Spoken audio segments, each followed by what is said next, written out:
phase of my life where I was what some would call a slayer, where I had many women. I was seeing many women at the same time, and I was using these women for sexual relationships. It's the only thing I was really doing with them.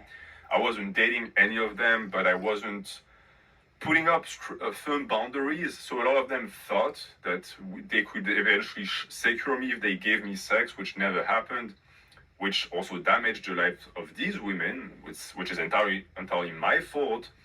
And this phase lasted me for, I think, 2 or 3 years, where I couldn't understand why I wasn't happy, because I was getting everything I ever wanted, right? Women loved me.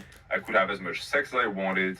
Again, I was seeing 3, 4 beautiful women in the same week, but it was never fulfilling that deeply rooted need that I felt should have been fulfilled by this. And the reason why I felt like this is because culture in general, what I really did, and this is very TMI, but at this point, the only woman where I actually had like penetrative sex with is my wife. It's the only woman that I actually fucked.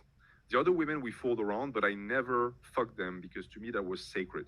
And I didn't want to engage in it with women that I was not emotionally connected to. And since I was never able to fall in love with women, I said no. And I said no to my wife also for a very long time. I know it's weird, but she was the one, okay. Essentially, I was like, no, let's take our time. And eventually I gave in, quote unquote, when I realized, oh, I'm in love with this woman. So that was something that I did. I didn't do it because of something that I heard of a podcaster saying, you need to do this.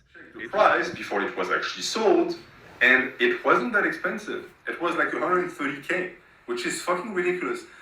Where I live, and it's not a very expensive area, a condo is at least 3 times that price. At least. That's like the shittiest condos you can get. Most of them are around like 300, 400K.